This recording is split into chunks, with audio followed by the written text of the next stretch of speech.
Bismillahirrahmanirrahim. Assalamualaikum warahmatullahi wabarakatuh. Yang kami hormati Bapak Sunarti Fadilan selaku dosen pengampu mata kuliah metode dakwah, dan juga teman-teman semua kelas PAIG khususnya. Semoga kita semua selalu dalam lindungan Allah Subhanahu wa taala, selalu mendapatkan inayah, rahmat, taufik hidayahnya, sehingga kita dapat melaksanakan kuliah secara online ini, karena kita semua tidak memungkinkan untuk masuk ke kelas.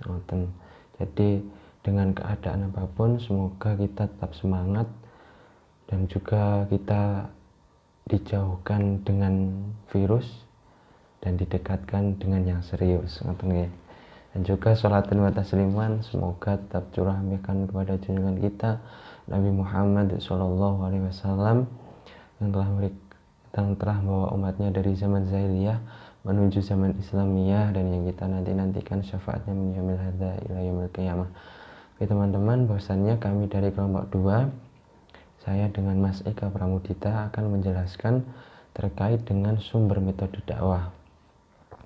Jadi makalah kelompok 2 ini subbabnya itu sebenarnya sampai E, tapi ada yang tidak ditemukan ketika kami mengerjakan makalah. Jadi nanti kalau ada yang janggal atau kurang pas, bisa teman-teman menyanggahnya atau berpendapat yang lain. Jadi langsung saja. Yang pertama adalah mengenai pengertian sumber metode dakwah. Yang pertama adalah pengertian sumber. Sumber itu berasal dari bahasa Arab, yakni sodro yasduru masdarun, yang artinya adalah digali segala sesuatu atau tempat merujuk sesuatu. Itu adalah sodro yasduru masdarun. Nah, kalau dalam KBBI atau dalam bahasa Indonesia, sumber dapat berarti tempat keluarnya sesuatu. Contohnya sumber air, itu kan tempat keluarnya air. Nah, secara istilah menurut pemakalah adalah sumber dengan sendirinya mengandung aturan atau hukum, sehingga tidak bergantung kepada hal lain. Jadi kalau sumber itu tidak bergantung kepada hal lain, jadi sudah mengandung segala suatu aturan hukum, jadi berdiri sendiri sumber itu patokane. Nah, yang kedua adalah pengertian metode. Metode berasal dari bahasa Arab.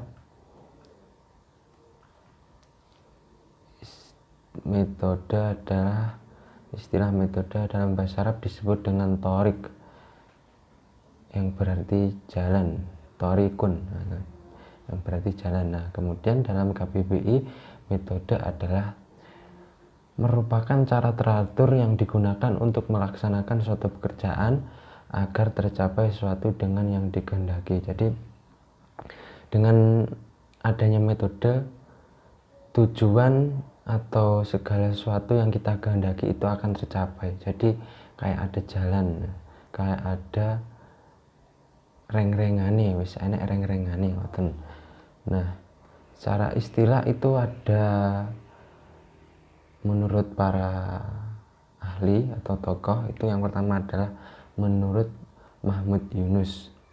Itu bisa kalian baca sendiri di makalah. Kemudian yang kedua adalah menurut T. Raga Joni, yang ketiga menurut Ahmad Tafsir. Nah, dari pengertian itu penulis atau makalah menyimpulkan bahwa metode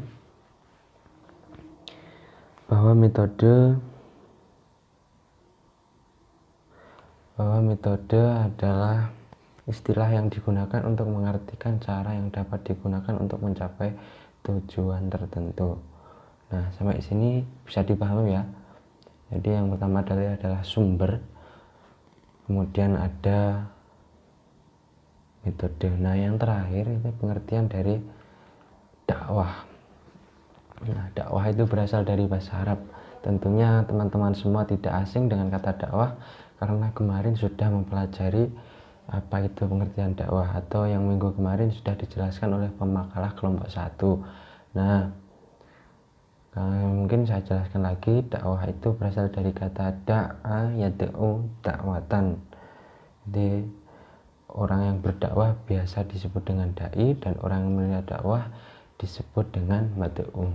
Nah, dalam bahasa Indonesia dakwah adalah diartikan sebagai seruan, panggilan, dan undangan.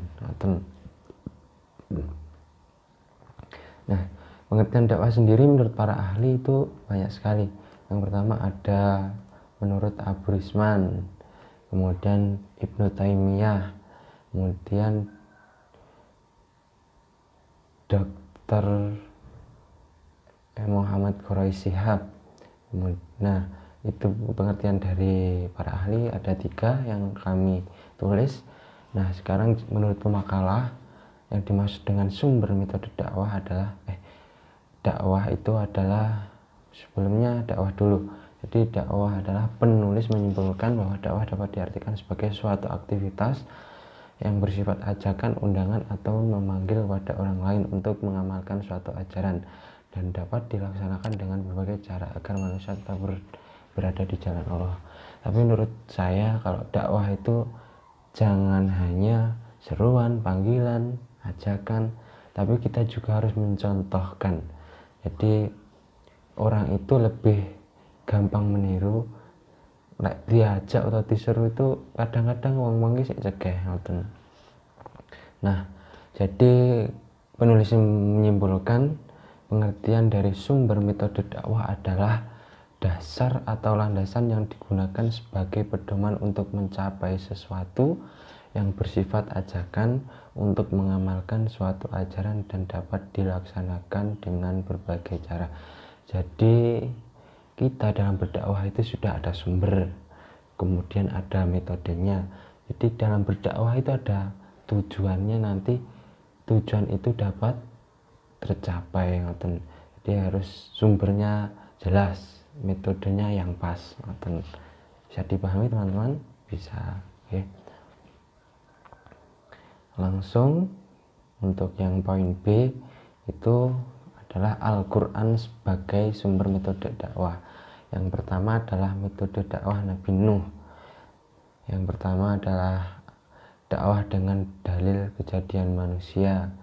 Yang kedua adalah dakwah dengan dalil kejadian alam semesta. Dakwah dengan dalil nikmat Allah kepada manusia. Itu. Jadi ada tiga metode. Nah, kemarin saya konsultasi kepada Bapak Sunartib, bahwasanya kalau metode dakwah Nabi Nuh atau dakwah nabi-nabi yang lain itu bisa kita analisis sesuai dengan cerita kehidupan nabi tersebut. Contohnya Nabi Nuh ini, kata beliau Bapak Sunartib itu mengatakan bahwa dakwah Nabi Nuh itu as-sabru. Jadi selama 900 tahun itu hanya memiliki murid atau pengikut hanya 30. Jadi harus sabar. Itu metode yang digunakan Nabi Nuh. Nah, kemudian yang lain-lain bisa kalian baca. Kemudian metode Nabi Ibrahim. Metode yang diterapkan Nabi Ibrahim dalam berdakwah adalah sebagai berikut. Pertama adalah doa. Doa berarti mengakukan Allah atas maha kuasanya dan atas ketidakmampuan selain Allah. Dalam Al-Quran sudah dijelaskan saya lupa, pokoknya berdoalah niscaya saya akan kabulkan. Itu jadi metode Nabi Ibrahim. Yang kedua adalah menggunakan praktek bersama. Yang ketiga adalah metode kholwat, praktek mandiri, menyendiri. Keempat teladan atau uswatun hasanah. Jadi kelima adalah metode nasihat. Keenam metode dialog. Ketujuh metode adu argumen. Jadi Nabi Ibrahim ini kalau berdakwah seperti Nabi Ibrahim harus cerdas, harus komunikasinya yang interaktif, harus bisa berkomunikasi yang baik. Itu menurut pemakalah. Jadi metode Nabi Ibrahim itu tadi. Kemudian yang ketiga adalah metode Nabi Musa. Nabi Musa ini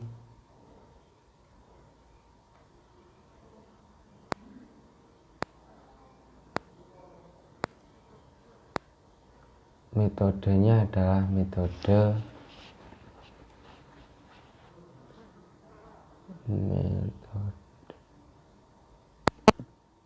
berteman dengan sang raja. Rajanya siapa? Raja Fir'aun.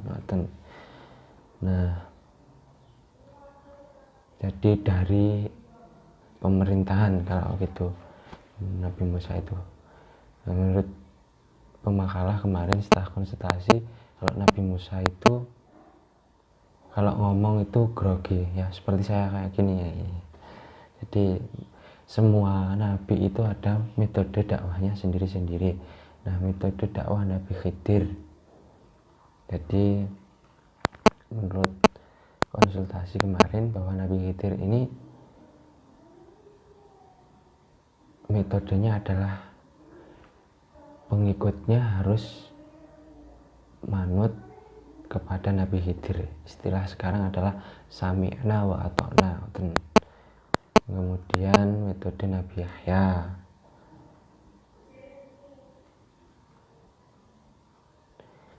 selalu mengingatkan untuk tidak berbuat kemaksiatan, itu metode Nabi Yahya. Kemudian yang keenam Nabi Isa.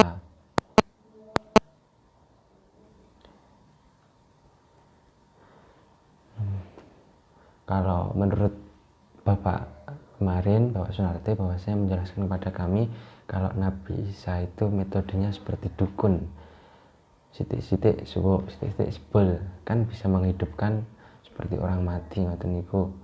Di Nabi Isa ini, jadi kalau ada kiai yang penggane dongo jabu-jabu ngoten niku mboten usah gampang nyalahni, gampang musyrik nih marang liyan ngoten. Jadi kita harus melihat dari berbagai sudut pandang, karena setiap nabi itu mempunyai dakwah, metode dakwah sendiri-sendiri sesuai dengan perkembangan zaman di zaman nabi tersebut.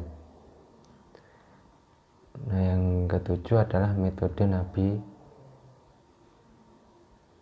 dakwah Nabi Muhammad SAW. Jadi Nabi Muhammad itu yang pertama adalah memberi keteladanan terlebih dahulu sebelum menyuruh orang lain. Jadi laqad kana fi Rasulillahi uswatun hasanah. Jadi memberikan uswatun hasanah, keteladanan. Nah, yang B, memperlihatkan kondisi orang yang didakwahi. Jadi harus kondisional.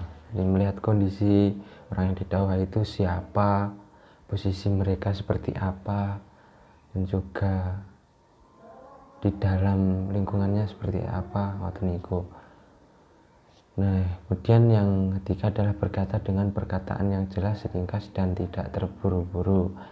Jadi kalem tapi mudah dipahami ngoten. Kemudian yang keempat adalah metode at-targhib wa tarhib. Jadi memberi motivasi, dorongan kepada sahabat atau orang yang didakwai. Selain memberikan motivasi, biasanya motivasinya misalnya melakukan sholat sunnah, ini ganjarannya seperti ini. Nah, kalau at-tarhib itu adalah ancaman.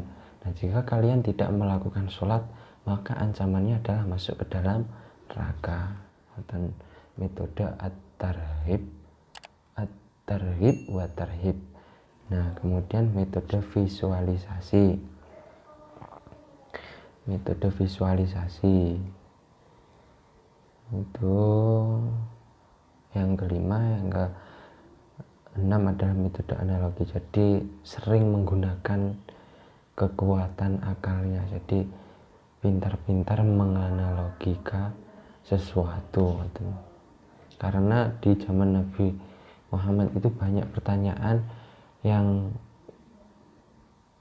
istilahnya itu harus membutuhkan logika yang tepat. Kemudian metode tasbih.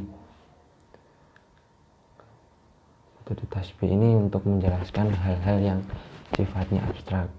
Contohnya Isra Mi'raj itu kan hal-hal yang abstrak.